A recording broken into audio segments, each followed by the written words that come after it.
Here we go. Good evening. My name is Christine Ingram. I'm the local interest librarian here at the New Hanover County Public Library. Tonight, we're meeting to hear from our speaker, Catherine Matoian. Yeah, Matoian, Interim Director of the North Carolina Innocence Inquiry Commission. This program is a companion program to North Carolina Reads. Our book this month was Beyond Innocence, The Life Sentence of Darryl Hunt by Phoebe Zerwick. While it's not required to read the book to enjoy tonight's program, I hope you all take the opportunity to read this part of North Carolina history. The North Carolina Humanities North Carolina Reads program is a statewide book club exploring issues of racial, social, and gender equity and the history and culture of North Carolina. North Carolina Humanities is a statewide nonprofit and affiliate of the National Endowment for the Humanities. Any views, findings, conclusions, opinions, or recommendations expressed do not necessarily represent those of the NC Humanities or the National Endowment for Humanities. Now on to our speaker. Tonight, our speaker is Catherine Matoian. She has been with the commission since 2013. She started at the commission as a grant staff attorney working on federal grants for post-conviction DNA testing. She became a senior staff attorney for the commission in 2022. Catherine graduated from the University of North Carolina at Asheville in 2008 with a Bachelor of Arts in History. She graduated from Norman Adrian Wiggins School of Law at Campbell University in 2012. While in law school, Catherine interned at a district attorney's office and the Innocence Commission. So with that, I'm going to turn this on over to Ms. Matoian, and thank you so much for being here with us this evening. Thank you guys so much for having me. Sounds like such a fantastic program. Are you able to let me share my screen? I can just talk, or I've got slides too. Okay, thank you. Be helpful. 1 second. All right. I think this is the right one. We'll see. All right. Well, thank you everybody again for having me. I'm Catherine Matoian. I'm currently the interim director of the North Carolina Innocence Inquiry Commission. I am in my regular duties the associate director over investigations, meaning I supervise the investigative staff and try to keep things moving as much as I can. It's very fitting that I was asked to speak at this about when this event is related to Phoebe Zerwick spoke about Darryl Hunt. Darryl Hunt plays a large role in why I have gone into the work that I have gone into. And his story also played a large role in the creation of the commission. I've got the book. I read it last year. It was great.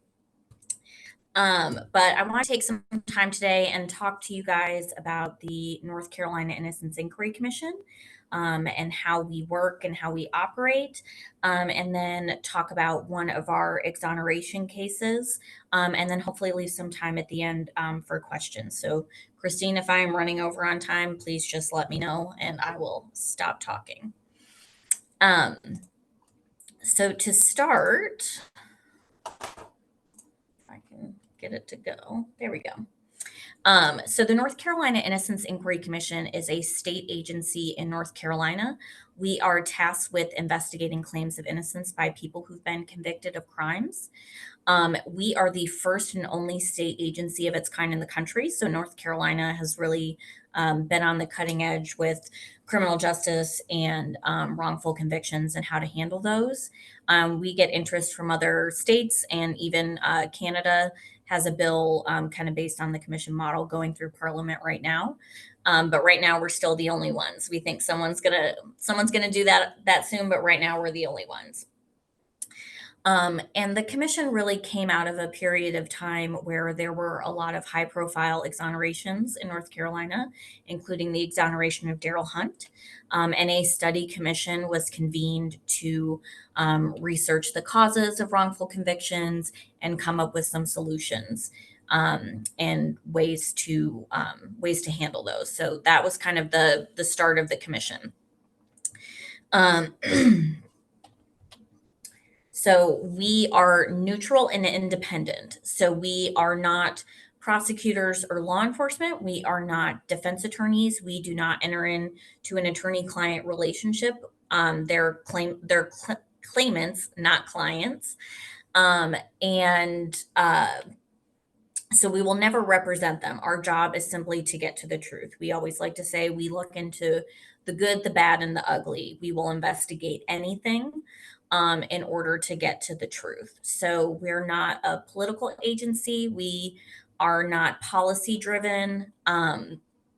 We, um, yeah, we're just not out here giving our opinions on a lot of things. We're here to investigate claims of innocence. And also, a feature of our statute is that we do not protect inculpatory evidence. We confirm guilt in our cases just as often as we exonerate. And the preamble to the commission statute said that our purpose was to make sure that the innocent as well as the guilty receive justice. Just a little bit about us and our staff. When we are fully staffed, we've got an executive director. You have my position, the associate director over investigations. We also have an associate director over complex legal, legislative, and policy questions. We have 4 full-time staff attorney investigators. We also have federal grants for funding DNA testing. Those are the grants that I worked on before I was promoted. And that allows us to have 2 staff attorneys who only work on DNA cases. We also have a case manager, a paralegal, and we recently, in last year's budget, were given an administrative secretary position that was sorely, sorely needed. So we all conduct the investigations of the commission. Even our support staff, everybody's involved in investigation of claims in one way or another. Then you have our commissioners. I'll talk a little bit about our case stages in a few minutes, but the staff works on the actual investigations. If we do find new evidence of innocence, that goes before our commissioners at a commission hearing. And the way this was designed, I think, was just one of the strokes of genius when they started the commission. It's intended to be kind of a cross section of the community. So you have a superior court judge who also acts as our chair. So if we need order signed or anything like that, it goes in front of our chair. We have a district attorney, a defense attorney, a victim advocate, a sheriff, a public member who is not an attorney, and 2 discretionary members. And the goal there was to make sure that all these different facets of the community were represented, coming from their various levels of experience so that they can ask us questions during the hearing and make sure that we've done a thorough job. All right, so our case criteria, it has to be a North Carolina state conviction. So no federal cases, no cases from another state. It has to be a felony, and the applicant has to be living. I know there are a few conviction review units or commissions in other states that allow them to look into cases where someone has passed. Our applicants have to be living. So the requirements, the person has to be claiming complete factual innocence of any responsibility for the crime. So that means that if you're just saying, well, it was only second-degree murder, it wasn't first-degree murder, that is not complete factual innocence. You have to be saying that either the crime didn't happen at all, or the crime happened and someone else did it and I had no involvement. And there also must be new evidence of innocence that was not heard before. So this isn't just the commission takes cases where the jury made a decision and we've decided we don't like what the jury decided and all the evidence is still the same, but we're going to try to get to a different answer. There has to be something new there. If the person had a trial, that could not have been heard by the jury. If the person took a plea, that new evidence couldn't have been reasonably available at the time they took their plea. So the easiest example there is if you took a plea and then you apply to the commission and you say, well, I had an alibi, so I couldn't have done this. Well, your alibi was your own alibi, so that was reasonably available to you at the time of plea. So that's not going to be new for the commission's purposes. And that evidence must be credible and verifiable. So This is meant to look at evidence that was not previously heard before or known before and see if the commissioners determine that makes a different outcome in the case. All right. So our model, I just think the way that it was designed was so interesting and so smart. We have statewide authority. We have cases all over the state. That allows us to be, this is all centralized in one location. We're one group of people doing it. That allows us to be pretty efficient. We're also independent from other agencies. Our staff are not elected officials. We're all hired, we're state government employees. We really emphasize the neutrality. The neutrality is the most important thing about the commission. Let's see. All right. So I want to talk about kind of the hallmarks of the commission and what that means for how we operate. We, like I said, are neutral by statute. Also, our statutory authority being so broad makes a huge difference in how we're able to investigate cases. And also that our investigations are confidential. So those three hallmarks, the neutrality, the broad authority, and the confidentiality, those are really super important. So we do not represent the claimant. We don't represent the state or the prosecution. The claimant, if we are going to interview or do any forensic testing in a case, the claimant has to waive all of their procedural safeguards and privileges. So you cannot apply to the commission and claim that you are innocent, and we do all this legwork and then say, well, I'm not going to, tell you that because I'm going to plead the fifth or, doctor patient privilege. You have to waive all of those privileges in order to apply to or in order for us to investigate your claim fully. You also have to cooperate throughout our investigation. So if I go interview you and you say, I don't want to answer that question, or I don't want to sign this release for you to get this information you need, then your case is going to close. This is a voluntary process, and our statute requires that they cooperate. And really, this allows the staff, this neutrality allows the staff to be really curious. I tell my staff all the time, there's nothing too crazy you could come to me and say that you want to do. If that is going to get us to an answer, I am fine with doing, anything outside of the norm, as long as it's legal and ethical. But it really allows us to be curious and thorough, and our real goal is to get to the truth. So the neutrality of the commission just really, really makes a huge difference. If you think a lot about the criminal justice system, traditionally, most appeals that you hear about are procedural in nature, meaning that that the defendant is claiming that there was something wrong in the procedure that convicted them, some error in the trial. So in the regular, system, there's not a lot of room to look at the facts in an appellate process. And so the commission was created to really focus on those facts, and we try to find as many as we can. And our statutory authority allows us to be as neutral as possible and get all that information and be really thorough. So this part is really interesting. We are given in our statute, we are given all the powers of civil and criminal procedure, which is very unusual.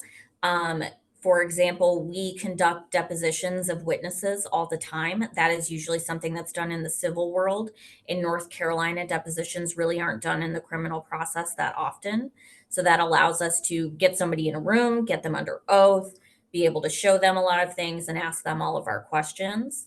And then we're also able to use all the authority in criminal procedures. So we are able to get search warrants. We are able to get court orders for alternate suspect DNA if we have sufficient grounds for that. We're allowed to, serve process. We're allowed to subpoena people. We are also allowed to just request files and evidence. So typically, if you're outside of the commission system and you're filing post-conviction motions, sometimes there can be a litigation process. that you're not automatically entitled to files. So I don't have that. I just have my statutory authority. I request a file and I'm able to get it. This allows us to be really efficient, and also really thorough, which are two things that are just really important to us. And going back to our DNA grants, we have the right to subject evidence to DNA testing. So I also do not have to go to court and fight to be able to DNA test. The director is allowed in their discretion to decide that testing should be done. We can collect it. We have our own evidence room here in our building. I'm one of our evidence custodians. And we have to follow all the same laws as, your evidence custodians and law enforcement agencies. So the broad statutory authority really works to make sure that the neutrality and thoroughness are achievable.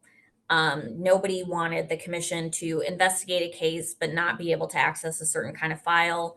And then the case gets to a 3-judge panel, and oops, all of a sudden we found the thing. So it was really set up to make sure that we could get access to everything that we needed in order to fully investigate a claim. And the third hallmark that I wanted to talk about was confidentiality.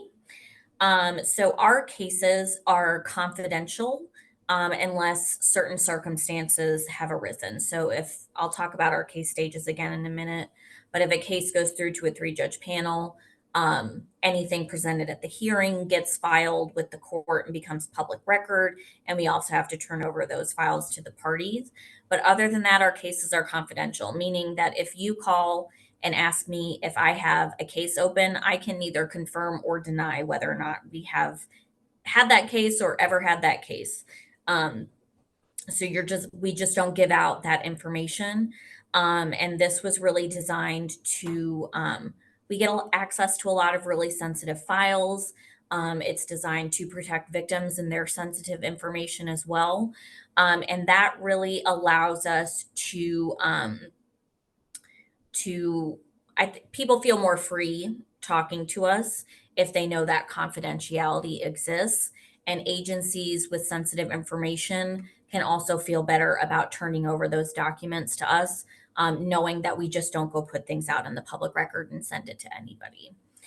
So really the neutrality, the statutory authority, and the confidentiality all work together to make sure that the commission is able to conduct investigations in the best way possible. All right. So here are our case stages. So typically at that screening stage, that's when you're looking at kind of that criteria and the screening and initial review, that criteria I mentioned, making sure it's the right type of felony, a North Carolina state conviction. Are they claiming procedural errors or factual innocence, things like that.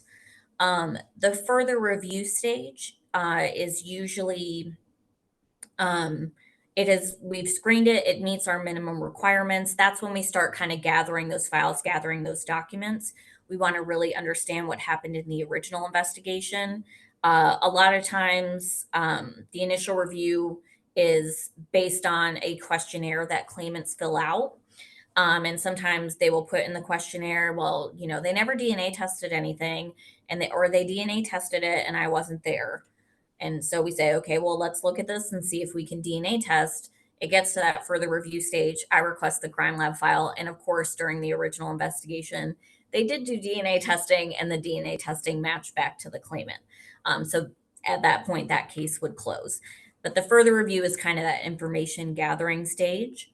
Investigation is where we really start getting into the field interviews, the DNA testing, things like that. Informal inquiry is usually if the commission has found some evidence of innocence and we think it is likely that the case would head to hearing. At that point, we move it into the formal inquiry stage. And that really just triggers some duties between the commission and the parties. So at that point, the claimant is entitled to counsel, and we start giving out case status updates, things like that. So the commission hearing, these are usually live streamed. If you ever have a chance, I highly suggest watching them. I have been here 11 years. I've seen a lot of hearings. I still find it to be one of the most fascinating things. So the commission hearing is let's see, let me move here. The commission staff puts it on. Usually the director is asking questions. The lead investigator of the case acts as the witness, and will also bring in any important witnesses and the claimant like that. But and then our commissioners can also ask any questions they have. So I always like to tell people it's like if your jury was your boss and also allowed to ask you any question that they wanted. So when you're the witness and you're the lead, and 8 people with 8 different viewpoints are all asking you questions, it's an adventure. But it is a non-adversarial hearing. So if you're thinking about a regular trial, the state is represented by the district attorney. The client or the defendant is represented by a defense attorney, and the burden is on the state. And it is an adversarial hearing. So usually the defense attorney and district attorney aren't working together to put that case through a trial, right? Each one of them wants a different outcome.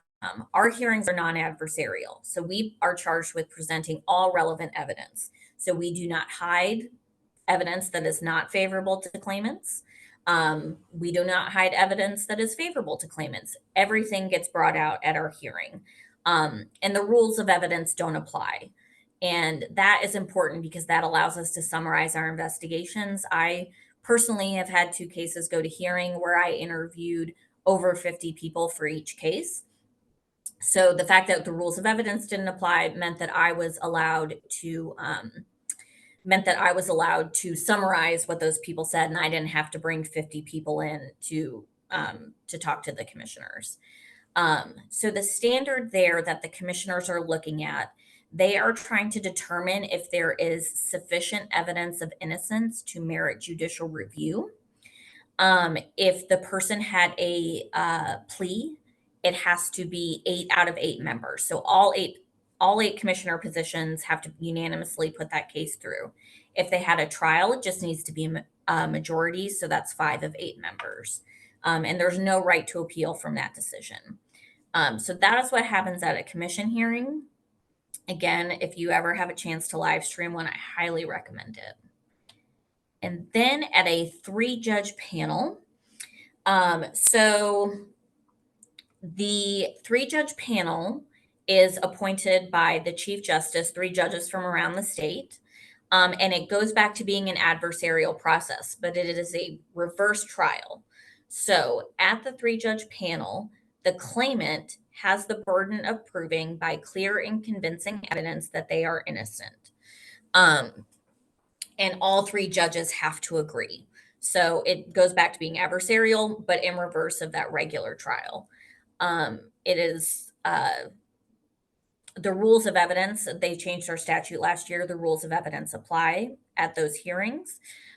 Commission staff is really only involved as witnesses if the parties want us to. It's not required. Some people want us to testify, some people don't. It's completely up to them. If they are declared innocent, they are automatically entitled to compensation from the state.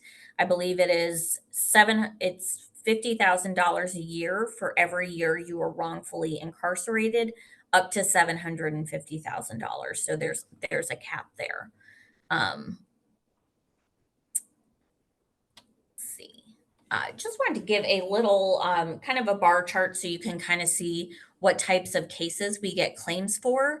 By far, the most are murders and child and adult sex offenses. We get very few financial crimes or drug crimes or things like that. It is mostly those violent felonies, and our DNA grant cases have to be a violent felony. So we would never be able to do DNA testing in a drug case. It has to be a violent felony. And also wanted to give you all an idea of what the usual claims are when cases come to the commission. So by far, the highest percentage there is that the crime did happen and someone else committed it. Also that no crime happened at all. All right. And here is a chart of kind of our latest or our most updated outcomes. So since we've been in operation, we have conducted 20 hearings. 3 of those hearings did not go through to the 3-judge panel phase. 17 did. We have 1 currently pending. But of those, and 8 cases resulted in exoneration. 1 of those was a co-defendant case, so 8 cases, but 9 people. And in 5 cases involving 8 people, relief was denied. So all 3 judges did not agree that the person was innocent. Relief was denied. Something we have seen a bit in the last couple years is in lieu of a 3-judge panel, the district attorney's office has offered an Alford plea. An Alford plea is where you acknowledge that the state has enough evidence to convict you, but still allows you to maintain your innocence. So the state has offered an Alford plea for usually time served. And we've had several claimants accept that and be released from prison. And then down here, you'll see those 6 cases. Sometimes, as a result of the commission's investigation, the parties will pull the case from the commission and go back to the regular appeals or motion for appropriate relief process in order it's usually when both the state and the defense agree that the person is innocent, and they pull it from us to move it forward a little bit quicker than our 2-part hearing process. So for example, Edward McInnes, who is written down there, that was a case. An older woman was raped in her home by a stranger. And we conducted DNA testing, and the DNA in her sexual assault kit did not match Mr. McInnes. And we notified the district attorney, and she filed her own motion for appropriate relief. And within a couple days, Mr. McInnes was released from prison. So in total, we have, let's see, 14 people who have been exonerated through the, 15 people who've been exonerated through the commission's process or through, or as a result of our investigations. And that represents over 300 years spent in prison for crimes that people didn't commit. And also not on here, but we've also confirmed guilt through DNA testing in about 15 cases as well. And that is just as important to us as when we exonerate someone. We believe that the truth is important, whatever the truth is. So those cases are there as well. And speaking of, I want to move into just kind of talking about some of our cases, just so you can kind of get an idea of what commission investigations look like in process. So I'm going to talk about 2 cases where DNA testing confirmed guilt. In one of them, there had been, before the case came to the commission, a motion for post-conviction DNA testing. The state responded to the motion with a copy of an order for destruction of evidence, indicating that all evidence had been destroyed, and that motion was denied based on that response. We looked at that order of destruction and determined that it didn't cover all of the items of evidence that had been entered at trial. That included the sexual assault kit and the victim's clothing. So we called the clerk and asked them to look. They had that evidence. We were able to send that to the lab for DNA testing, and it confirmed guilt. So we were able to close that case. And as you can see, that particular claimant had been filing other motions claiming his innocence. So now, if he files any motions in the future, the commission has that answer there and is able to provide that. In the second case, we do a lot of searching for evidence around here because we're dealing with a lot of older cases, and evidence handling practices have changed. So we have gotten very, very good at searching for evidence. In this case, we had been told by the law enforcement agency that they had searched and had no file or evidence in this case. and also gave us an evidence log that was said to show that the evidence had been destroyed, but it just wasn't kind of specific enough for us. So we ended up going to the law enforcement agency. They told us that they stored evidence in boxes by officer name. It was really, really small agency. And we pulled the investigating officer's box and opened that box, and the evidence for this case was right on top of that box. And we were able to locate the rape kit and did DNA testing and confirmed guilt there. So again, we care about the truth. So whether the answer is that they're guilty or innocent, that doesn't much matter to us. We're always happy to be able to provide the system with an answer one way or another. All right, and then this is the case I would like to talk about the most today. This is James Blackman. He is one of our exoneration cases. He was exonerated after a contested 3-judge panel hearing in August of 2019. And he unfortunately passed away early in 2022. But this case was a student at St. Augustine's University in Raleigh, right here in Raleigh. She had woken up one morning and she went into the bathroom of her dorm, and a man was in there and he stabbed her and then calmly walked out past a group of screaming girls, walked out of the building, and ran into the woods. The case had gone cold for a couple years. Mr. Blackman had a pretty extensive history of mental health issues and was currently in Dorothea Dix a couple years after the crime took place. And he was, excuse me, someone at Dorothea Dix called the Raleigh Police Department and said that a patient there was making comments about this crime. Mr. Blackman was picked up by RPD.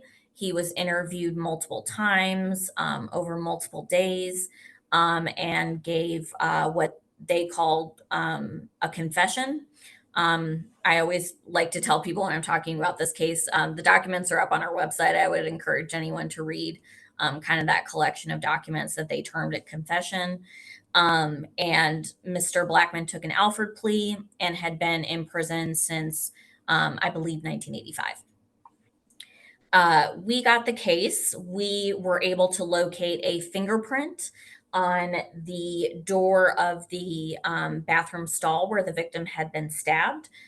We had that run through the system, and it came back to another individual who had a history of assault against intimate partners and some other criminal history. He had passed away before the commission's investigation, so we were never able to interview him directly.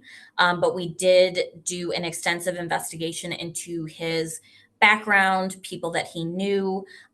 We were trying to figure out, what other reason besides being involved in this crime could he have been on that stall in the dorm?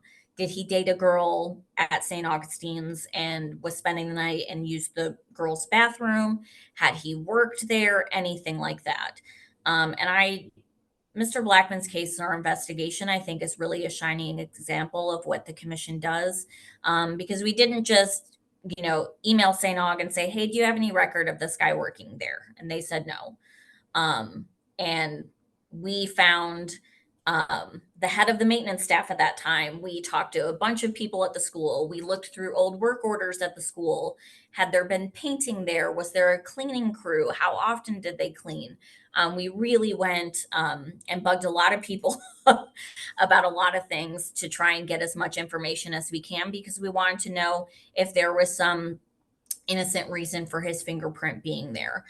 We were never able to make any connection between this man and St. Augustine's, or why he might have been there. But again, he had passed away, so I can't really say what that means. We had also engaged some witnesses in mental health and in confessions. Those are two areas of science that had really advanced from the time he took the Alford plea.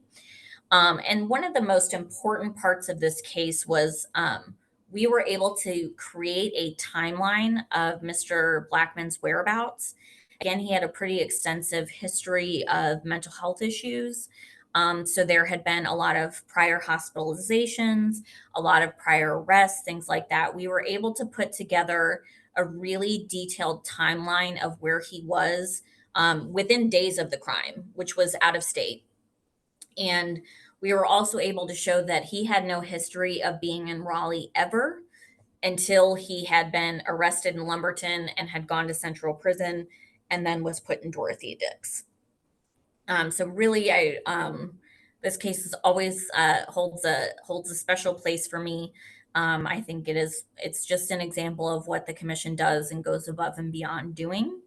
So he had spent 36 years in prison prior to being exonerated. And by all accounts, although he only got to enjoy about 2.5 years of being free, he was able to reconnect with his sister and his family and really make those connections. So Mr. Blackman is pretty important to us. And then I already talked about Mr. McInnes. So I guess I'll move to questions. If anyone has any questions, I know I tend to talk fast. I try not to. But if anyone has any questions for me, I'd be happy to answer them. Sure. Thank you so much for that. I wanted to kind of know a little bit about you and what drew you to this work versus, you went to law school. Is this something you thought you were going to do when you went to law school, or is this something that kind of, I don't know, not really fell into your lap, but you found along the way? A little bit of both. I have always had a very strong sense of fairness. My mother can attest to that. So I was always told that I should be a lawyer. But when I mentioned Darryl Hunt at the beginning, when I was a senior in college, I was flipping channels and I ended up happening on the Trials of Darryl Hunt documentary when it was on HBO. And I was watching it and I was just dumbfounded. It was my first kind of introduction to the unfairness that can exist. And also, I remember watching that and thinking, wow, his attorney's doing that work and doing everything they could for him. And so that I ended up in law school, and my first year of law school, another one of our exoneration cases, Greg Taylor, they held the 3-judge panel for Greg Taylor's case at Campbell's Law School. And we were, if anyone in the audience has been to law school, the first year is it's a lot. So we really kind of learned about the commission, and no one had ever heard of it before. So we were all really excited about that 3-judge panel happening. And also Darryl Hunt attended that. So I did see him when he attended that. And so after that was over, I really wanted to intern at the commission. So I got an internship there and had the best experience. I learned a lot about how the model worked, which was just nothing I had ever heard of. And I really loved it. And so I kept saying that this was the only job I wanted when I got out of law school.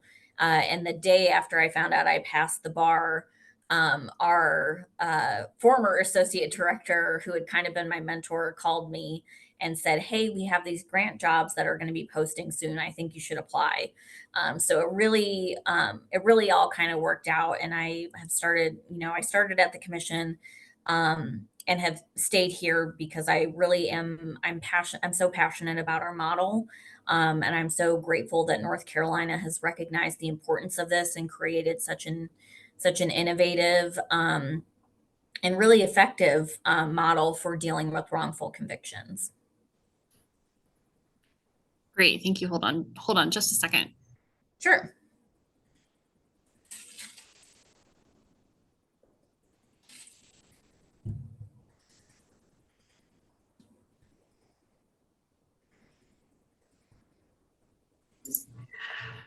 Sure. So the question from the audience is, so is the main focus people who have been convicted and then now with new DNA evidence, is that what you're focusing on using to exonerate them? Is that really that DNA or you said you'd been focusing on older cases with the emergence of DNA, like how much is that playing into exonerations?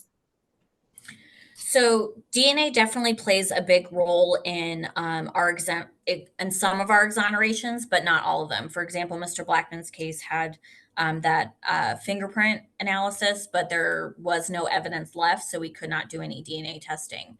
Another one of our exonerations, the Israel Grant case, it had been a robbery case, and both victims came forward. One of them at the commission's hearing and said that they had made up the crime and the crime didn't happen.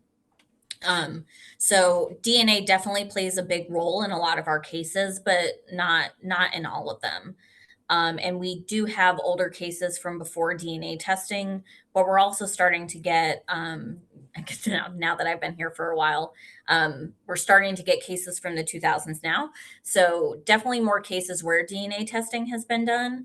But even some newer cases, even within the last couple years, we'll get them and see that some testing hasn't been done and can go forward. So it's not every case. It's certainly a good chunk. Great, thank you. Any other questions? Yeah. This is all new to me. I've understood that the commission only reviews cases in relation to new evidence. Is there a process for someone who's been convicted and claims that the process was unfair? In other words, for example, that in North Carolina's history of racism, a Black man is accused and they only had a white jury. And the person, is there an opportunity for any representation, not necessarily by the Innocence Inquiry Commission, but in North Carolina? Did you hear that? I did, yes. Great question. So that would typically be handled in the more traditional appellate process. And also a post-conviction motion in North Carolina is usually called a motion for appropriate relief. We call them MARs. Sometimes an MAR is based on factual innocence. Sometimes it is based on something like you said, some of those historical factors.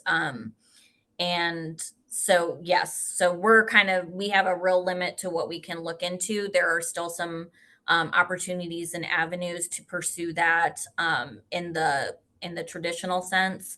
I will say that I thought your question was very interesting.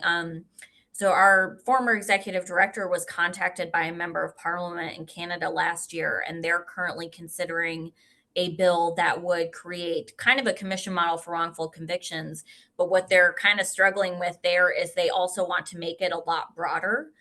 So where it would deal with some of those historical factors that you were talking about. So we've kind of been keeping an eye on that because I'm interested to see where Canada ends up landing with that. But yes, you've got to have kind of those avenues where you can pursue both the facts and avenues where you can pursue those other things as well. Great, thank you. I just want to make a comment about that because that was in the book. I mean, the fact that he was treated, I mean, before he even got to the jury situation, like with the prosecutor and the police force. I mean, it seems like every step of the way for Darryl Hunt, the system was rigged, so it was the whole procedure that was taking place, and so I guess if he hadn't had the DNA situation come up, all this other stuff wouldn't even have mattered. In this situation, for the commission, which there wasn't a commission, I guess, at that point, was there?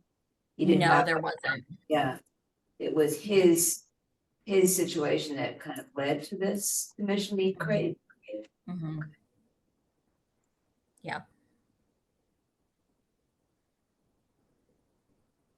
Go ahead. Do you know how many other states have a similar commission, Innocence Commission? Is North Carolina a leader, dare I say, in this area, or is this fairly common across the states? Not dare you say, you're exactly right. We are the only state that has one. A couple years ago, Ohio had a study commission like the one that started us, and they recommended a commission like model for Ohio. But if any of you have any involvement in the political or General Assembly world, those things take time. And so Canada has recommended a commission. We have had some interest from several other states, and we're hoping that another state will choose to pick up our model soon. Our new director, that's going to be a real goal of ours. But yeah, right now North Carolina has been a leader and in creating this commission, and we also I wanted to plug another book for you guys if you wanted to keep reading on the same topic. There's a book called When Innocence Isn't Enough by Thomas Dibdahl. And it is about the Supreme Court case, the Brady case, about turning over exculpatory evidence. And North Carolina gets a good shout out in that book because North Carolina, around the same time that the commission was being created, also passed some laws about open file discovery, meaning that the defense attorney is entitled to everything before that. And in some cases, in some states still, defense attorneys are not entitled to the full police file before a case goes to trial. Wow. So North Carolina made that change, also recording of custodial interrogations and things like that. So North Carolina has really been kind of on the forefront of a lot of issues related to wrongful convictions in criminal justice. Do you see any changes? I don't know if there's anything in General Assembly or you see any changes moving forward with how things are handled to make more changes to make the process more fair and really try to cut out some of the problems that are there. I mean, beyond the commission, are there more things coming down the pipeline that you see that will make a big difference in preventing wrongful convictions? So our other associate director is really a lot more involved in the legislative stuff. I try to, for my own anxiety, stay out of it as much as I can. The casework is where I am happy. So I'm not sure if there's anything big coming up in the pipeline. But I know that it does happen regularly in North Carolina. There's a really, thankfully there's been really robust collaboration and willingness to kind of tackle these issues. Wonderful. Thank you. Any other questions or comments out here? Yeah. Just thank you for the wonderful work that you're doing. Oh, thank you guys so much. I really, really appreciate it. Absolutely. Well, thank you so much for your time this evening and your presentation. This was wonderful. I'm going to do a quick little plug about our next upcoming NC Reads program. But first and foremost, Ms. Matoian, thank you so much for your time tonight. We really appreciate it. Next month's read is called Poster Girls by Meredith Ricci, and our program will be a film screening on March 21st from 2 to 3 in this room. The film will be America, the Story of Us. It's a film produced by the History Channel, and this particular installation will focus on the contributions from women and African Americans to the World War II war effort. I hope to see you all there, and thank you so much for being here this evening. And with that, I hope everyone has a lovely night. Thank you all so much.